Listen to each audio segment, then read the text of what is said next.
Greetings of the day, everyone. I am privileged to welcome you all into the third edition of Orange City Literature Festival organized by SGR Knowledge Foundation in association with GH Raisoni University, powered by Raisoni Group of Institutions.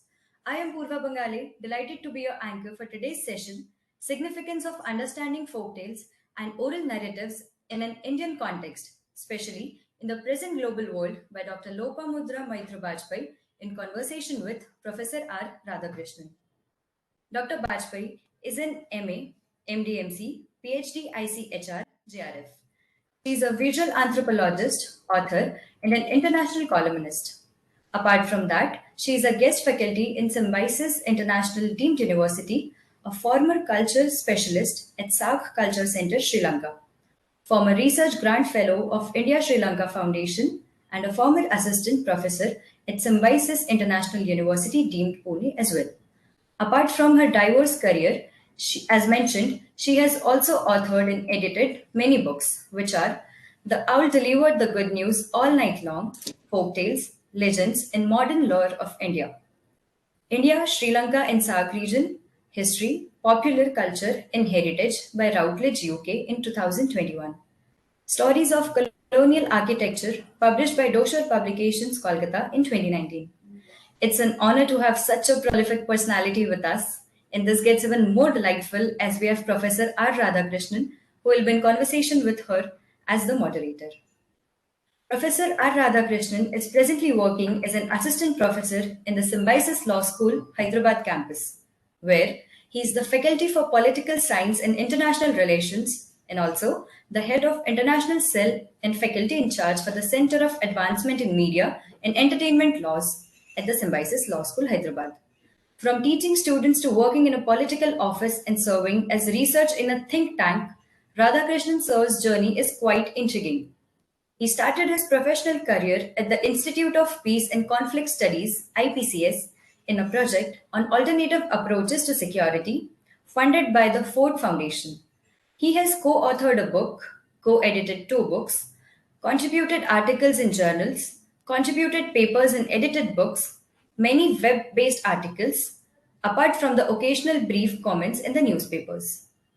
He has presented papers in various national and international conferences and also has been invited as a resource person and speaker in the various conferences and workshops.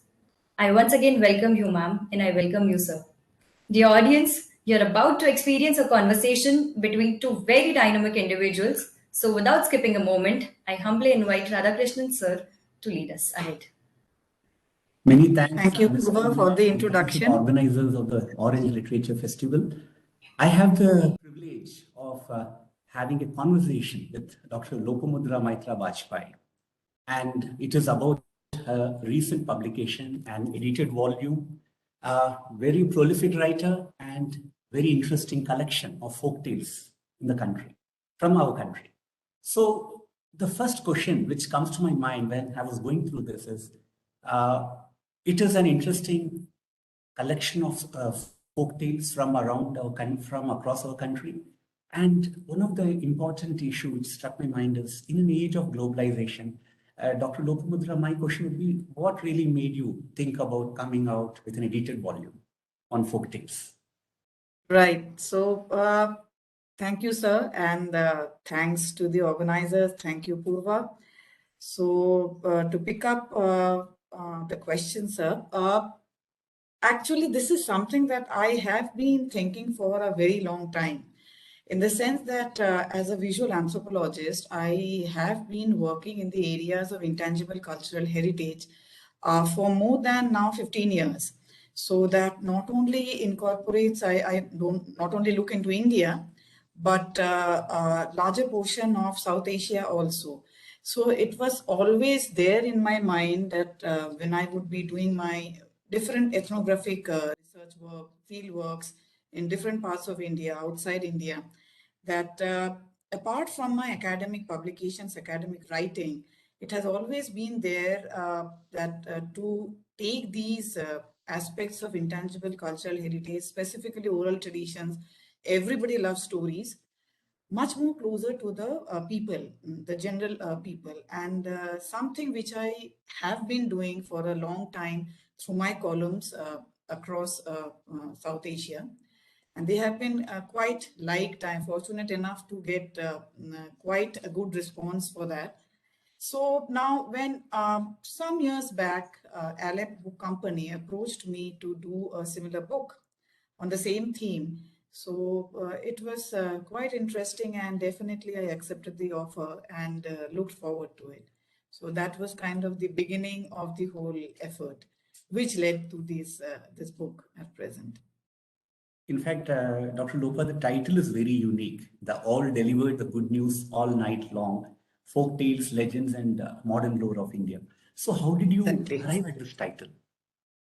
Yeah, that's a very interesting thing, actually. You see that when we started work some years ago, obviously, like all work, begin with a tentative working title, something that just gets the work rolling. So when we reach the last stages of the manuscript, this is actually something brainstorming with my editor, Ainla Uzukum of Aleph Book Company, that she really liked this one particular story coming from Tripura.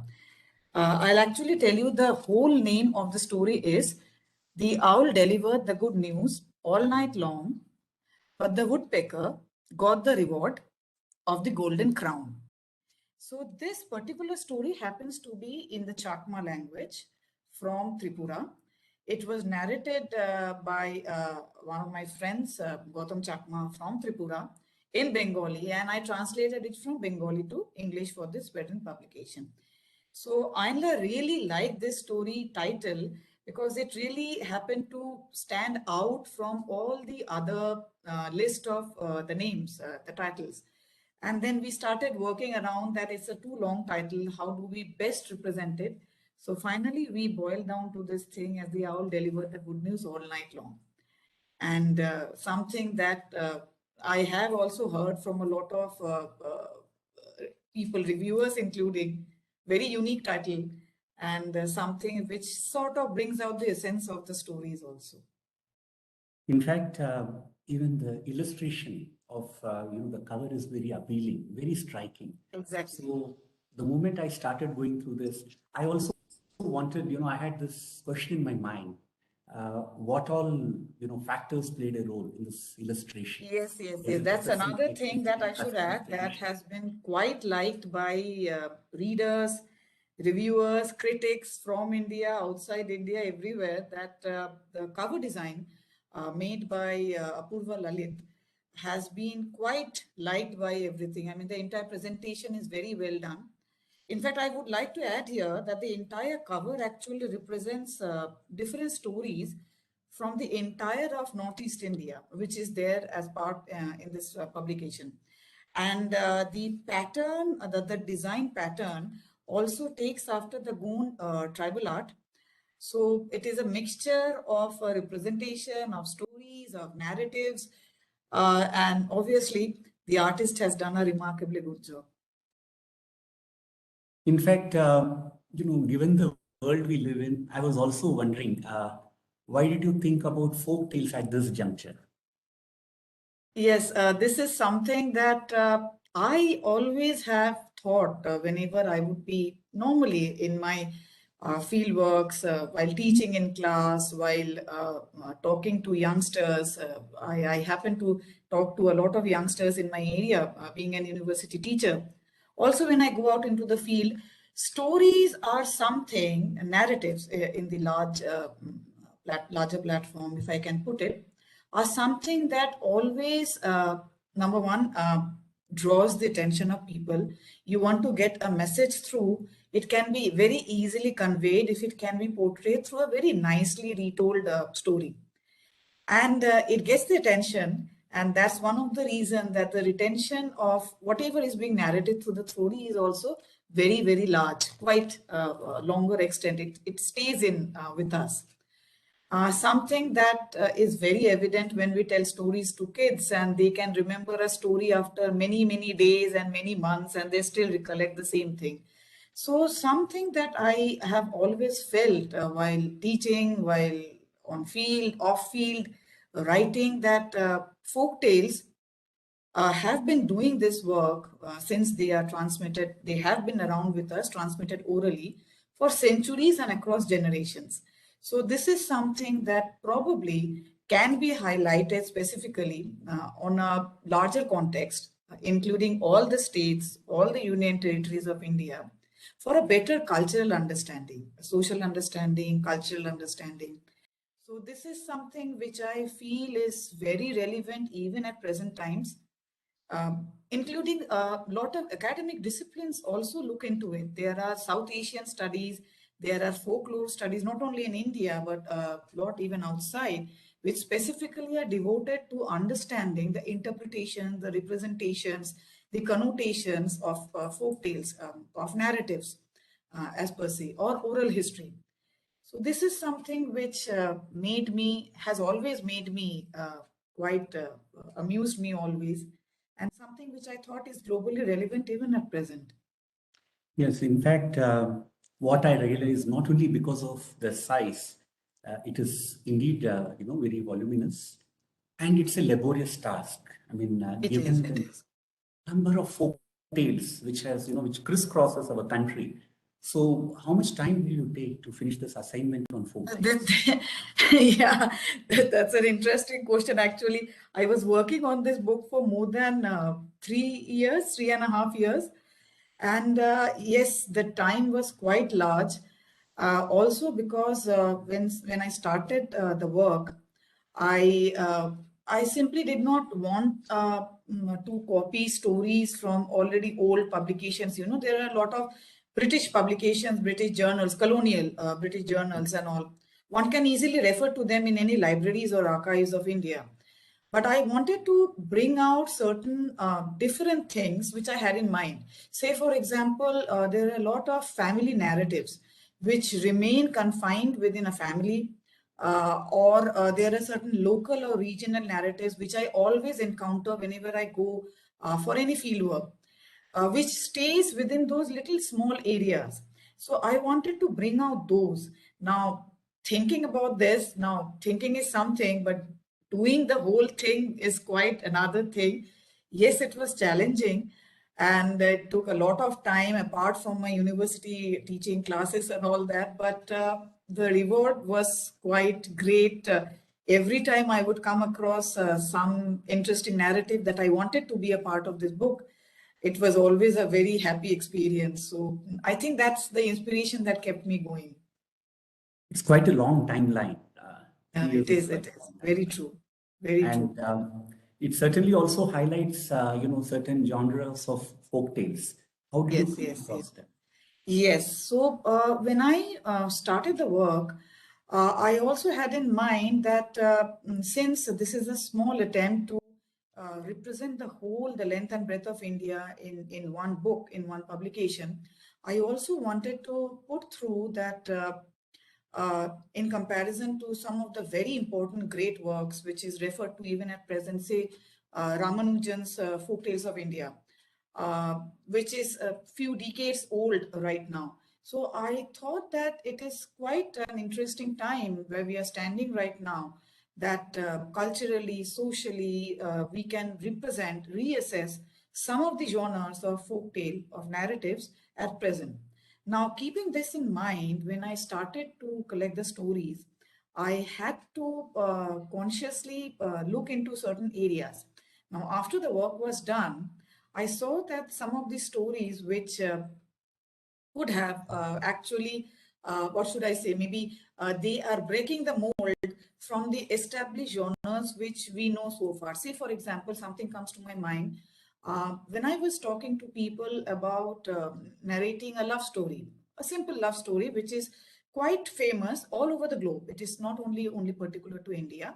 Love stories as part of folk tale has always been around with us through centuries. And it's a common thing retold across all countries all over. Something which I noticed is that at the top of the mind recall, if I can borrow the marketing language, the top of the mind recall, people would be telling me not exactly the well known love stories, but they would be telling me stories of pathos, stories of lost love, stories which are people are taking the probably the protagonist has been taken granted, and probably there are death involved in the storytelling. So none of them are actually happy on a happy note. And this made me think that probably it is also time to move slightly ahead from the generally established genre of love story, look something slightly beyond that. And that's where I reached the idea of looking at the stories of lost love, that they are not happy stories, obviously, as the name suggests. But anyways, they are there with us, and they are being recollected continuously by people even at present times. So this is something to take note of. And that's how it became a very important genre. Another thing I would like to mention here is that, which was a conscious decision for myself, I really wanted to represent the last 8 decades after the independence of India. A lot of narratives have taken place, but so many, there are industry-wise, there are agriculture-wise, socially, culturally, education-wise, women, and gender-wise, children rights. So many things have taken shape, changed, developed, evolved, and so many narratives have taken shape. I wanted to represent those also particularly, and that's one of the reasons that consciously one such genre which I have put into this book are these stories, the narratives, retellings from the present times. Several of these stories, interestingly, are the ones, say 100 years from now, they would be actually part of the legends. People would be remembering them with fondness that they come from XYZ locality or a region. So again, this is how legends are formed. So I wanted to highlight that. So that is again a very conscious effort.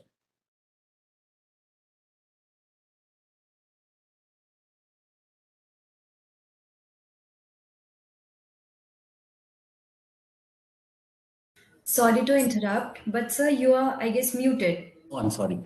Dr. Lopa, I realize it's a wide range and a big canvas which you have tried to cover. And what one would find is this collection also represents subcontinental country. India is not an ordinary nation, it's a subcontinental country. And you have tried to at least have 3 entries per state and union territory. So what made you arrive at this decision? Yes, this was a conscious decision. First of all, I had to keep in mind there is a word limit thing in every publication. So keeping that in mind, I wanted to approach these stories linguistically. And having said that, I wanted to look into the census. According to the census, each state or union territory normally has a main language which is spoken by the majority of the people in any region, in any state or union territory. On the other hand, that is something which I picked up as the first story which I collected from each state and union territory. The second one, I particularly wanted to represent another language other than the main language, which is spoken in an area. Now, interestingly, this second language, often I saw, and it is a very evident thing, overlaps in an area. Say, for example, one state has a second language which is quite spoken by a majority. The neighboring areas also they have the same thing. So in such a case, because I wanted to linguistically represent as much diversity as possible, I picked up some kind of a language or a dialect, probably which is an endangered one, which is not well known, probably something which is limited to a small area or a locality, or probably a dialect which still doesn't have a script, a language still doesn't have a script. So this actually provided me with a great diversity, particularly when I was choosing this second story from the all the states and union territory. The third one, which I just spoke about right now, which was a conscious decision to represent the last 8 decades after the independence of India. I didn't really want to put in the language barrier, but here what mattered more to me was the narrative itself.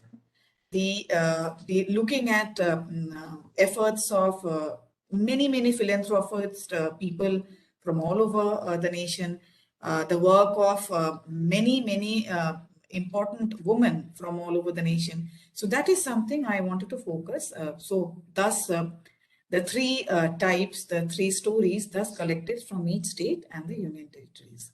It's very fascinating because, in other words, you have tried to represent and accommodate the idea of India, and it looks like Thank you, people's sir. history or people's folktale rather than Yes, coming yes. from above. And this certainly is very significant because many themes are very common. I mean, it is not confined to national boundaries, especially when you talked about women or love or Very about true. communities. So now the question is, do you feel that there is similarity of storyline cutting across national boundaries? Yes, this is a very interesting question. And absolutely, it is the same thing. Say, for example, even in this book, when I was talking to people, there is one particular who story from Jharkhand, which is something which I have even heard in Bengali while growing up in Calcutta. There is another particular story in Awadhi from Uttar Pradesh, which also I have heard when I was a child in Bengali.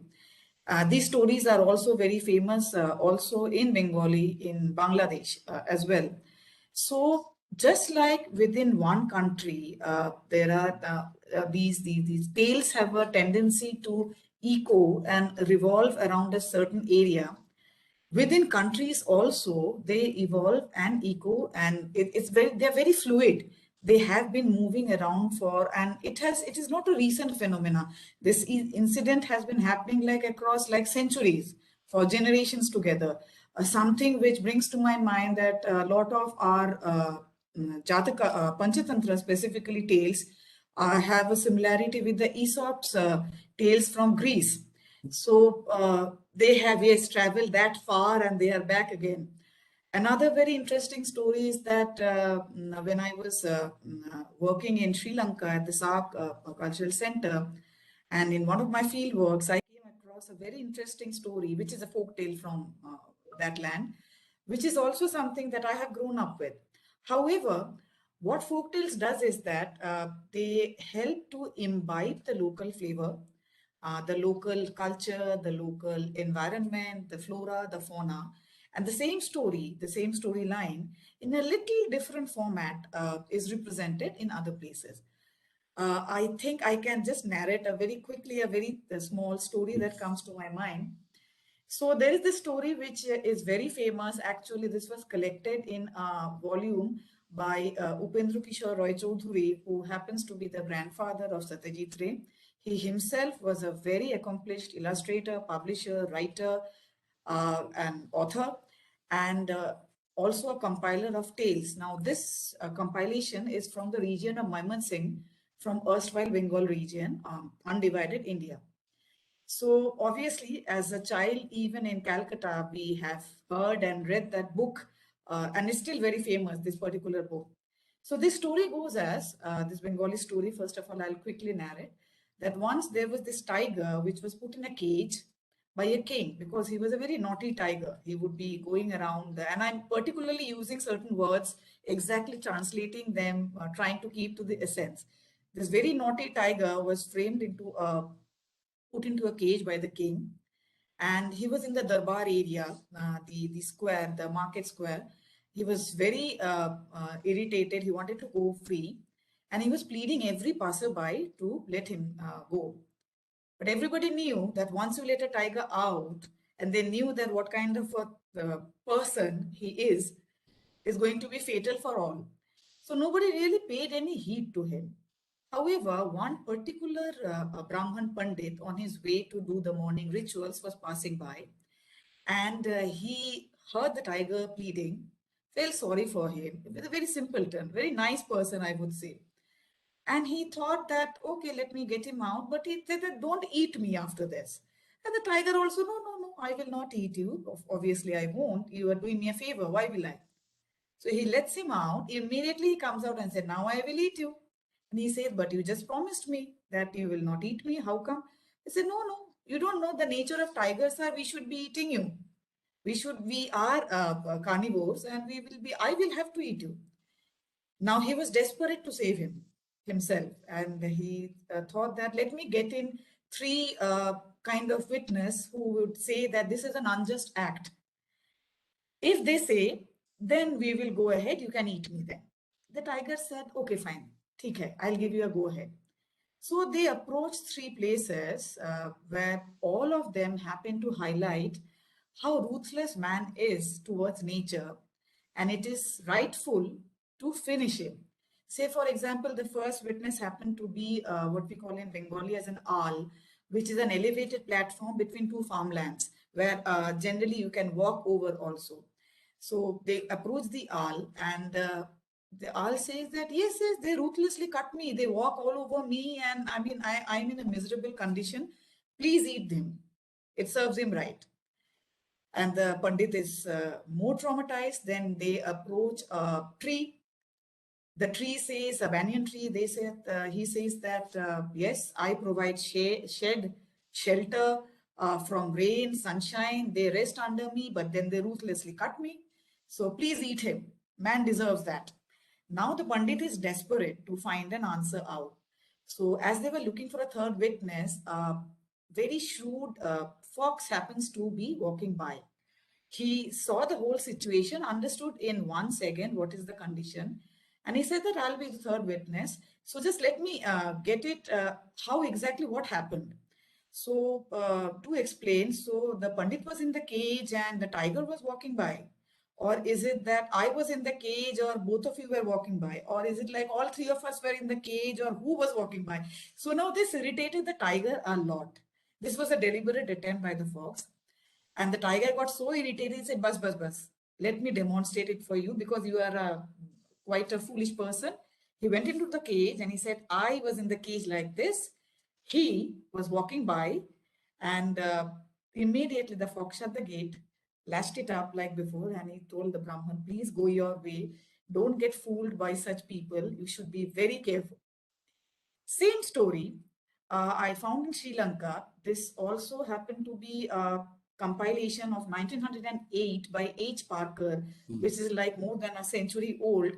And the story happens to talk about, instead of the tiger, a crocodile which was trapped in a dry well. So without water, it was struggling quite a lot in the mud of the area, and he pleaded to a farmer. And out of the three, the witnesses, one was a kumbuk tree. Kumbuk is a tree native to Sri Lanka. So you see, the storyline is exactly the same.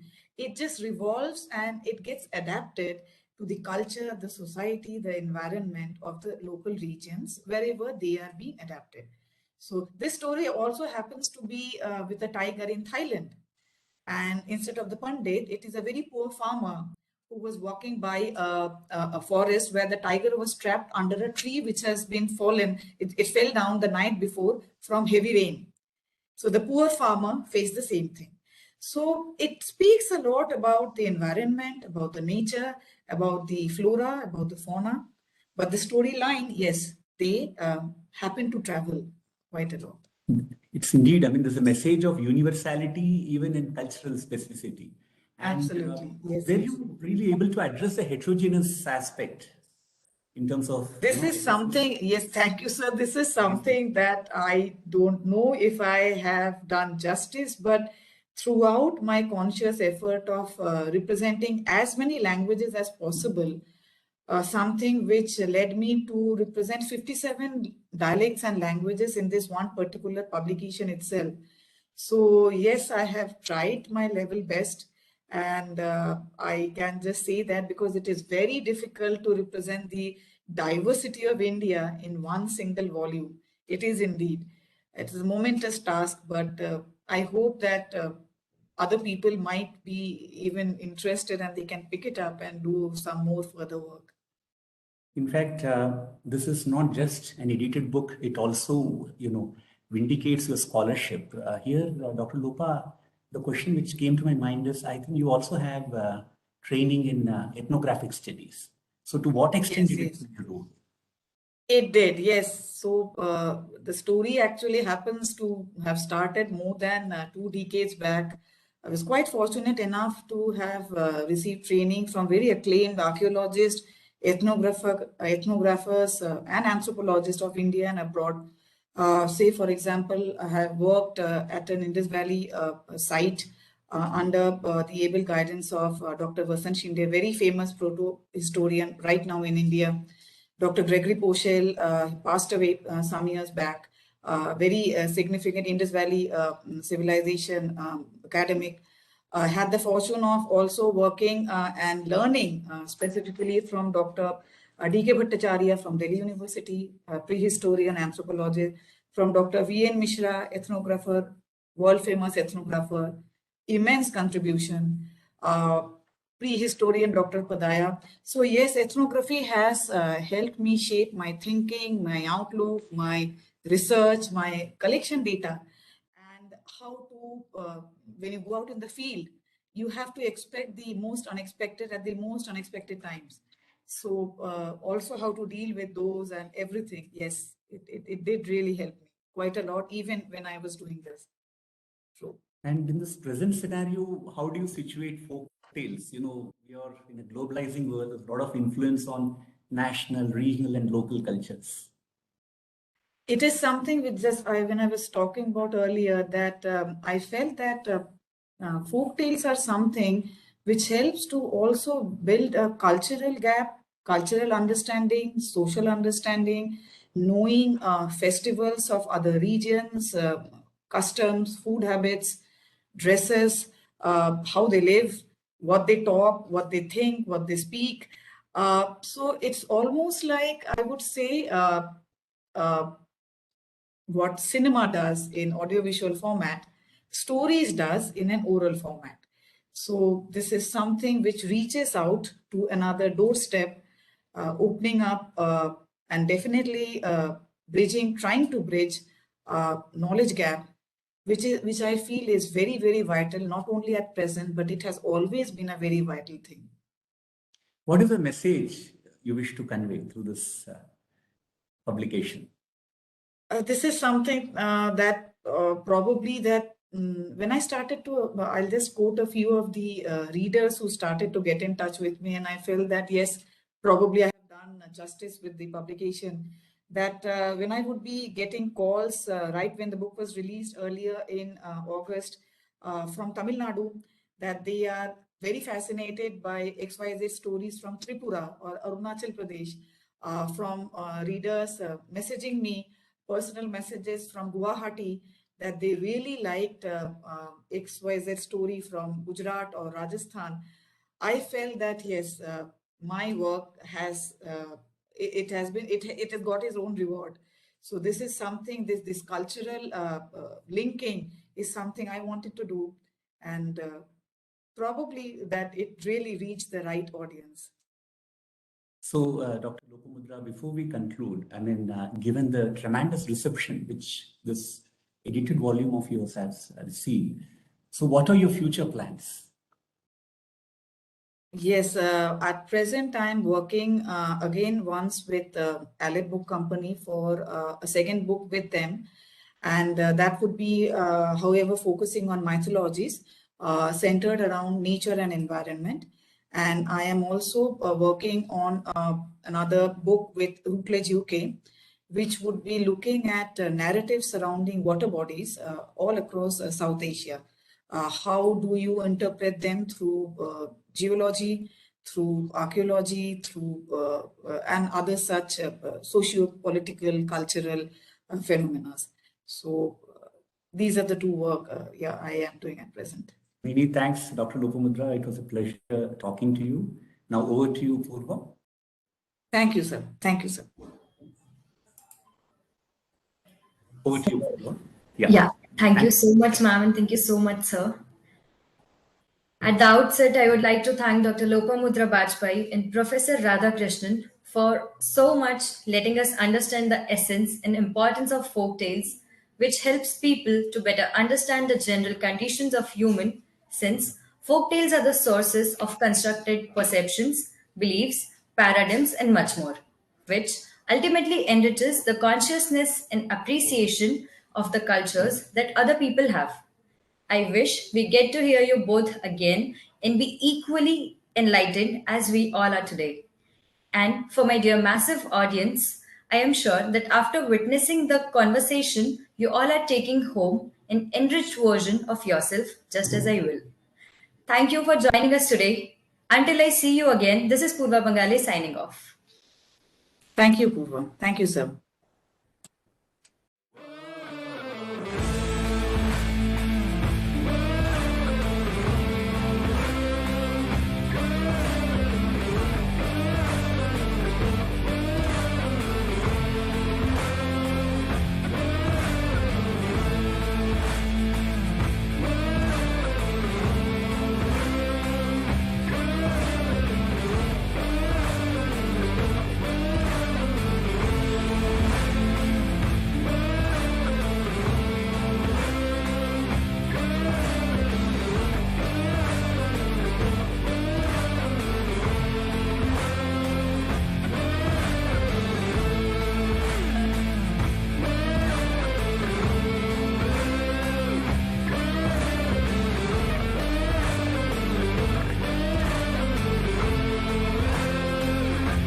Welcome to Rise Sony Group, a vision beyond.